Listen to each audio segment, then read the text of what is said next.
ಜಗತ್ತಿನ ನಕಾಶೆಯ ಮೇಲೆ ಒಂದು ಅಂತಹ ಮೂಲೆ ಇದೆ. ಅಲ್ಲಿ ಈಗ ಅಗ್ನಿ ಸುರಿತಾ ಇದೆ. ಆಕಾಶದಿಂದ ಬೆಂಕಿಯ ಗೋಳಗಳು ಬೀಳ್ತಾ ಇವೆ.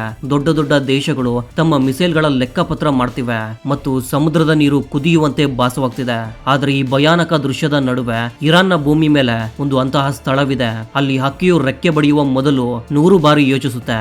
4 ದಿಕ್ಕುಗಳಲ್ಲಿ ವಿನಾಶದ ದೃಶ್ಯವಿದೆ. ಆದ್ರೆ ಅದಕ್ಕೆ ಒಂದು ವಿಶೇಷ ಪಾಯಿಂಟ್ ನಲ್ಲಿ ಯಾರು ಅದೃಶ್ಯ ರಕ್ಷಣಾ ಕವಚವನ್ನ ಹಾಕಿದಂತಿದೆ. ನೀವು ಎಂದಾದ್ರೂ ಯೋಚಿಸಿದ್ದೀರಾ? ಇಡೀ ಜಗತ್ತು ಇರಾನ್ ಅನ್ನ ನಕಾಶೆಯಿಂದ ಅಳಿಸಿ ಹಾಕುವ ಬೆದರಿಕೆಗಳನ್ನ ನೀಡುತ್ತಿರುವಾಗ ಇರಾನ್ನ ಒಂದು ಬಂದರನ್ನ ಯಾರು ಮುಟ್ಟುವ ಧೈರ್ಯ ಕೂಡ ಮಾಡ್ತಿಲ್ಲ. ಯಾಕೆ? ಇದು ಕೇವಲ ಆಕಸ್ಮಿಕವೇ ಅಥವಾ ಇದರ ಹಿಂದೆ ಜಗತ್ತಿನ ಅತಿ ದೊಡ್ಡ ಉದಯೋನ್ಮುಖ ಶಕ್ತಿಯ ಮಾಸ್ಟರ್ ಪ್ಲಾನ್ ಇದೆಯಾ? ಅದು ದೊಡ್ಡ ದೊಡ್ಡ ಸೂಪರ್ ಪವರ್ಗಳ ಕೈಗಳನ್ನ ಕಟ್ಟಿ ಹಾಕಿದೆ. ಇಂದು ಈ ವಿಡಿಯೋದಲ್ಲಿ ನಾವು ಆ ರಹಸ್ಯದ ಮೇಲಿನ ಪರದೆಯನ್ನ ಎತ್ತೀವಿ. ಅದು ನಿಮ್ಮ ಚಿಂತನೆಗೆ ಹೊಸ ನೋಟವನ್ನ ನೀಡುವುದು.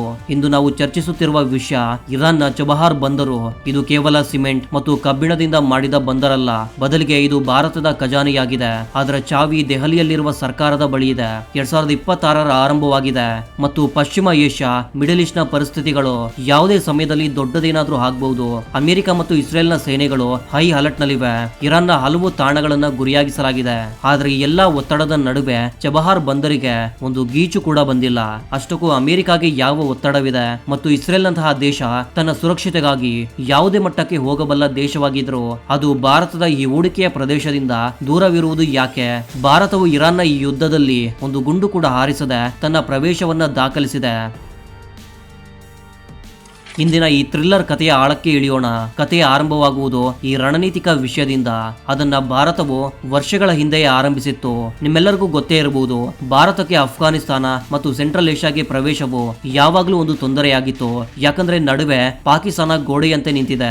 ಪಾಕಿಸ್ತಾನ ಭಾರತಕ್ಕೆ ದಾರಿ ನೀಡಲ್ಲ. ಆದ್ದರಿಂದ ಭಾರತವು ಸಮುದ್ರದ ಮಾರ್ಗದಿಂದ ತನ್ನದೇ ಆದ ಹೈವೇ ನಿರ್ಮಿಸಲು ನಿರ್ಧರಿಸಿತು. ಅದೇ ಸಮಯದಲ್ಲಿ ಚಬಹಾರ್ ಬಂದರಿನ ಬುನಾದಿ ಹಾಕಲಾಯಿತು. ಆದ್ರೆ ಇಂದು 2026ರಲ್ಲಿ ಇದು ಕೇವಲ ವ್ಯಾಪಾರಿಕ ಮಾರ್ಗವಲ್ಲ, ಬದಲಿಗೆ ಇದು ಭಾರತದ ಹೆಮ್ಮೆಯ ಮತ್ತು ಶಕ್ತಿಯ ಸಂಕೇತವಾಗಿದೆ. ಭಾರತವು ಇಲ್ಲಿ $1 ಬಿಲಿಯನ್ ಹೂಡಿಕೆ ಮಾಡಿದೆ ಮತ್ತು ಇರಾನ್ನ ಮೇಲೆ ಸಂಕಷ್ಟದ ಮೋಡಗಳು ಬಂದಾಗ ಭಾರತವು ಸ್ಪಷ್ಟವಾಗಿ ಹೇಳಿದೆ, ನಮ್ಮ ಹಿತಾಸಕ್ತಿಗಳೊಂದಿಗೆ ಯಾವುದೇ ಸಮಾಧಾನವಿಲ್ಲ. ಇದು ಭಾರತದ ನೇರ ಮತ್ತು ಸ್ಪಷ್ಟ ಎಚ್ಚರಿಕೆಯಾಗಿದೆ. ಇದು ವಾಷಿಂಗ್ಟನ್ ನಿಂದ ಟೆಲ್ ಅವೀವ್ ವರೆಗೆ ಕದಲಿಕೆಯನ್ನ ಮೂಡಿಸಿದೆ. ಈಗ ಸ್ವಲ್ಪ ಅಂಕಿಅಂಶಗಳ ಆಟವನ್ನು ಅರ್ಥ ಮಾಡಿಕೊಳ್ಳಿ. ಮೇ 2024ರಲ್ಲಿ ಭಾರತವು ಇರಾನ್ನೊಂದಿಗೆ 10 ವರ್ಷಗಳ ದೀರ್ಘಕಾಲದ ಒಪ್ಪಂದಕ್ಕೆ ಸಹಿ ಹಾಕಿತ್ತು. ಇದರ ಅಡಿಯಲ್ಲಿ ಭಾರತದ IPGL ಅಂದ್ರೆ ಇಂಡಿಯನ್ ಪೋರ್ಟ್ಸ್ ಗ್ಲೋಬಲ್ ಲಿಮಿಟೆಡ್ ಮುಂದಿನ ಒಂದು ದಶಕದವರೆಗೆ ಚಬಹಾರ್ನ ಟರ್ಮಿನಲ್ ಅನ್ನ ನಿರ್ವಹಿಸುತ್ತೆ. ಭಾರತವು ಇದರಲ್ಲಿ ಸುಮಾರು $120 ಬಿಲಿಯನ್ ಹೂಡಿಕೆಯ ಭರವಸೆ ನೀಡಿತ್ತು ಮತ್ತು $250 ಮಿಲಿಯನ್ ನ ಕ್ರೆಡಿಟ್ ಲೈನ್ ಕೂಡ ನೀಡಿತ್ತು. 2026ಕ್ಕೆ ಬಂದಾಗ ಈ ಹೂಡಿಕೆ ಕಾಗದದ ಮೇಲೆ ಮಾತ್ರ ಉಳಿದಿಲ್ಲ, ನೆಲದ ಮೇಲೆ ಇಳಿದಿದೆ. ಭಾರತದ ಕಂಟೈನರ್ಗಳು ಅಲ್ಲಿ 24 ಗಂಟೆಗಳ ಕಾಲ ಕೆಲಸ ಮಾಡ್ತಿವೆ. ಈಗ ನೀವೇ ಯೋಚಿಸಿ, ಯಾವುದೇ ಸ್ಥಳದಲ್ಲಿ ಭಾರತದ ಇಷ್ಟೊಂದು ದೊಡ್ಡ ಸ್ಟೇಕ್ ಇದೆ ಅಂದ್ರೆ ಯಾರಾದ್ರೂ ಅದಕ್ಕೆ ಕೈ ಹಾಕುವ ತಪ್ಪು ಮಾಡ್ತಾರಾ? ಇದು ಭಾರತದ ಸಾಫ್ಟ್ ಪವರ್ ಮತ್ತು ಹಾರ್ಡ್ ಡಿಪ್ಲೊಮಸಿಯ ಒಂದು ಅದ್ಭುತ ಮಿಶ್ರಣವಾಗಿದೆ. ಅದನ್ನ ಜಗತ್ತು ನೋಡ್ತಾ ಇದೆ.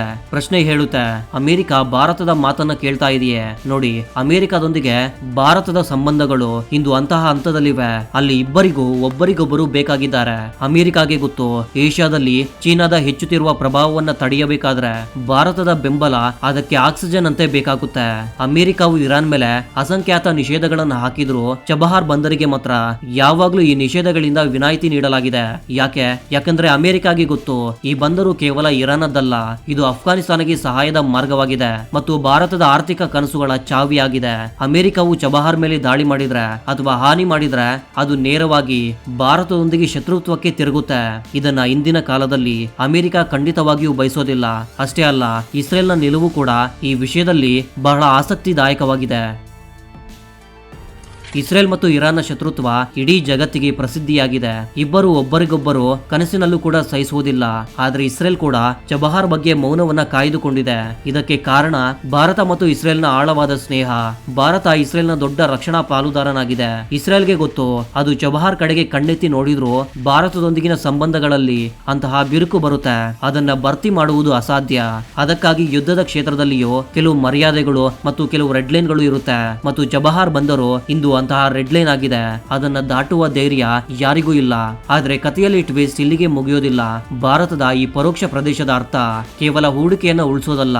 ಇತ್ತೀಚೆಗೆ ಬಂದಿರುವ ಸುದ್ದಿಗಳು ಮತ್ತು ವರದಿಗಳು ಸೂಚಿಸುತ್ತೆ ಭಾರತೀಯ ನೌಕಾಪಡೆಯು ಅರಬ್ಬಿ ಸಮುದ್ರ ಮತ್ತು ಒಮಾನ್ ಉಪಸಾಗರದಲ್ಲಿ ತನ್ನ ಗಸ್ತನ್ನ ಹೆಚ್ಚಿಸಿದೆ. ಇದು ಕೇವಲ ಸಮುದ್ರದ ದರೋಡೆಕೋರರನ್ನ ತಡೆಯಲು ಮಾತ್ರವಲ್ಲ, ಇದು ಒಂದು ಸಂದೇಶವಾಗಿದೆ. ಭಾರತದ ವ್ಯಾಪಾರಿ ಹಡಗುಗಳು ಮತ್ತು ಅದರ ಹೂಡಿಕೆಗೆ ಯಾವುದೇ ತಪ್ಪು ಕೃತ್ಯವನ್ನ ಸಹಿಸಲಾಗುವುದಿಲ್ಲ.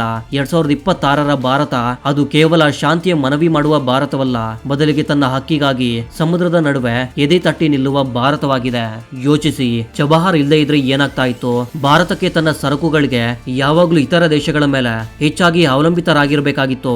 ಆದರೆ ಇಂದು ಚಬಹಾರ್ ಮೂಲಕ ಭಾರತ ನೇರವಾಗಿ ರಷ್ಯಾ ಮತ್ತು ಯುರೋಪ್ಗೆ ಪ್ರವೇಶಿಸುವ ಸಿದ್ಧತೆಯಲ್ಲಿದೆ. ಅದನ್ನ ನಾವು INSTC ಅಂದರೆ international north south transport corridor ಎಂದು ಕರಿತೀವಿ. ಈ ಕಾರಿಡಾರ್ ಚೀನಾದ BRI ಪ್ರಾಜೆಕ್ಟ್ಗೆ ನೇರ ಸವಾಲು ಹಾಕ್ತಿದೆ. ಚೀನಾವು ಪಾಕಿಸ್ತಾನದಲ್ಲಿ ಗ್ವಾದರ್ ಬಂದರು ನಿರ್ಮಿಸಿತು. ಆದ್ರೆ ಇಂದು ಗ್ವಾದರ್ನ ಸ್ಥಿತಿ ಏನು? ಅಲ್ಲಿ ನಿಶ್ಶಬ್ದತೆ ಆವರಿಸಿದೆ. ಸ್ಥಳೀಯರು ವಿರೋಧಿಸ್ತಾ ಇದ್ದಾರೆ ಮತ್ತು ಸುರಕ್ಷತೆಯ ಹೆಸರಲ್ಲಿ ಭಯದ ವಾತಾವರಣವಿದೆ. ಇತ್ತ ಭಾರತದ ಚಬಹಾರ್ ಬಂದರು ಕೇವಲ ಸುರಕ್ಷಿತವಲ್ಲ, ಬೆಳೆಯುತ್ತಿದೆ. ಇದು ಭಾರತದ ರಾಜತಂತ್ರದ ಅತಿ ದೊಡ್ಡ ಗೆಲುವು. ಇನ್ನೊಂದು ಮುಖ್ಯ ವಿಷಯ, ಚಬಹಾರ್ ಕೇವಲ ಬಂದರು ಅಲ್ಲ, ಇದು ಒಂದು ಆಶಾ ಕಿರಣ. ಸಮುದ್ರದಿಂದ ಸುತ್ತುವರಿದಿರುವ ದೇಶಗಳಿಗೆ ಒಂದು ಆಶಾ ಕಿರಣ ಇದು.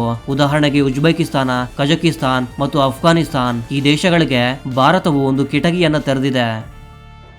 ಈಗ ನೀವು ಅರ್ಥ ಮಾಡಿಕೊಳ್ತಾ ಇದ್ದೀರಿ ಯಾಕೆ ಈ ಪ್ರದೇಶ ಇಷ್ಟು ಸೂಕ್ಷ್ಮವಾಗಿದ್ರು ಇಷ್ಟು ಸುರಕ್ಷಿತವಾಗಿದೆ ಅಂತ. ಭಾರತ ಅಲ್ಲಿ ಕೇವಲ ಮೂಲ ಸೌಕರ್ಯ ನಿರ್ಮಿಸಿಲ್ಲ, ಅಲ್ಲಿನ ಆರ್ಥಿಕತೆಯ ರಕ್ತನಾಳಗಳಲ್ಲಿ ತನ್ನ ರಕ್ತವನ್ನ ಹರಿಸಿದೆ.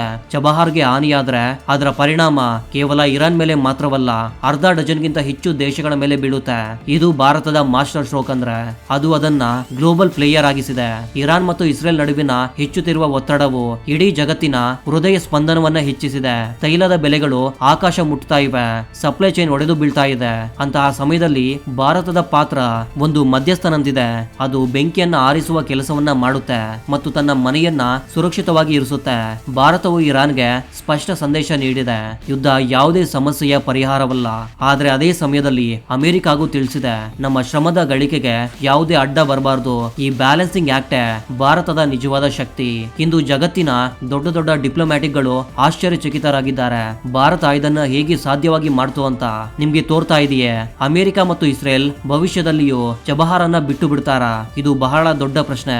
ಯುದ್ಧ ಹೆಚ್ಚು ಆಳವಾಗುತ್ತಾ ಹೋದಂತೆ ತರ್ಕ ಕಡಿಮೆಯಾಗಿ ಭಾವನೆಗಳು ಹೆಚ್ಚಾಗುತ್ತೆ. ಆದರೆ ಭಾರತದ ಸಿದ್ಧತೆಯು ಪೂರ್ಣವಾಗಿದೆ. 2026ರಲ್ಲಿ ಭಾರತ ಈ ಪ್ರದೇಶದಲ್ಲಿ ಸಕ್ರಿಯಗೊಳಿಸಿರುವ ರಕ್ಷಣಾ ವ್ಯವಸ್ಥೆ ಮತ್ತು ಸರ್ವೆಲೆನ್ಸ್ ನೆಟ್ವರ್ಕ್ ಯಾವುದೇ ಅನಾಹುತವನ್ನ ತಡೆಯಲು ಸಮರ್ಥವಾಗಿದೆ. ಭಾರತದ ಖಜಾನೆ ಅಂದರೆ ಚಬಹಾರ್ ಇಂದು ಅಜೇಯ ಕೋಟೆಯಾಗಿ ಬದಲಾಗ್ತಿದೆ. ಇಂದು ನಮ್ಮ ದೂರದೃಷ್ಟಿಯ ಫಲಿತಾಂಶ, ನಾವು ಯುದ್ಧದ ಬೆಂಕಿಯಲ್ಲಿಯೂ ಶಾಂತಿಯ ದ್ವೀಪವಾಗಿ ಉಳಿದಿರುವ ಒಂದು ಸ್ಥಳವನ್ನು ಆಯ್ಕೆ ಮಾಡ್ತಿದ್ದೀವಿ. ಈ ಎಲ್ಲಾ ಘಟನಾ ಕ್ರಮದಲ್ಲಿ ಇನ್ನೊಬ್ಬ ಆಟಗಾರನಿದ್ದಾನೆ. ಅವನ ಕಣ್ಣುಗಳು ಗಡಿಯಾರದಂತಿವೆ. ಅದೇ ಚೀನಾ.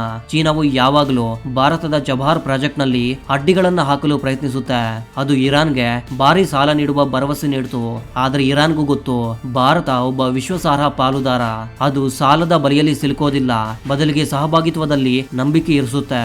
ಇಂದು ಚೀನಾದ ಗ್ವಾದರ್ ಬಂದರು ವಿಫಲವಾಗುತ್ತಿರುವಾಗ ಚಬಹಾರ್ನ ಯಶಸ್ಸು ಚೀನಾದ ಮುಖಕ್ಕೆ ಒಂದು ಕಪಾಳ ಮೋಕ್ಷವಾಗಿದೆ.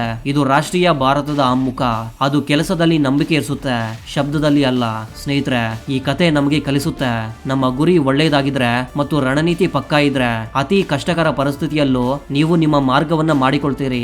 ಭಾರತವು ಇರಾನ್ನ ಈ ಭೀಕರ ಯುದ್ಧದ ನಡುವೆಯೂ ತನ್ನ ಉಪಸ್ಥಿತಿಯನ್ನ ದಾಖಲಿಸಿದೆ, ಅದು ಕೂಡ ಯಾವುದೇ ವಿವಾದವಿಲ್ಲದೆ. ಇದು ಭಾರತದ ಹೊಸ ವಿದೇಶಾಂಗ ನೀತಿಯ ಅದ್ಭುತ. ನಾವು ಯಾರ ಪಕ್ಷದಲ್ಲೂ ಇಲ್ಲ, ನಾವು ನ್ಯಾಯ ಮತ್ತು ನಮ್ಮ ದೇಶದ ಹಿತಾಸಕ್ತಿಯ ಪಕ್ಷದಲ್ಲಿದ್ದೀವಿ. ಮತ್ತು ಅದೇ ಕಾರಣಕ್ಕೆ ಇಂದು ಅಮೆರಿಕ ಎಂಬ ಸೂಪರ್ ಪವರ್ ಕೂಡ ಭಾರತದ ಹೂಡಿಕೆಗೆ ಗೌರವ ನೀಡಲು ಒತ್ತಾಯಿಸಲ್ಪಟ್ಟಿದೆ. ಇದ್ರ ಬಗ್ಗೆ ನಿಮ್ಮ ಅಭಿಪ್ರಾಯವೇನು ಅಂತ ತಪ್ಪದೇ ಕಾಮೆಂಟ್ ಬಾಕ್ಸ್ ಅಲ್ಲಿ ತಿಳಿಸಿ. ಇದೇ ರೀತಿಯ ಮತ್ತೊಂದು ಇಂಟ್ರೆಸ್ಟಿಂಗ್ ಆದ ವಿಡಿಯೋದ ಜೊತೆಗೆ ಮತ್ತೆ ಸಿಗೋಣ. ಅಲ್ಲಿವರೆಗೂ ಜೈ ಹಿಂದ್, ಜೈ ಕರ್ನಾಟಕ.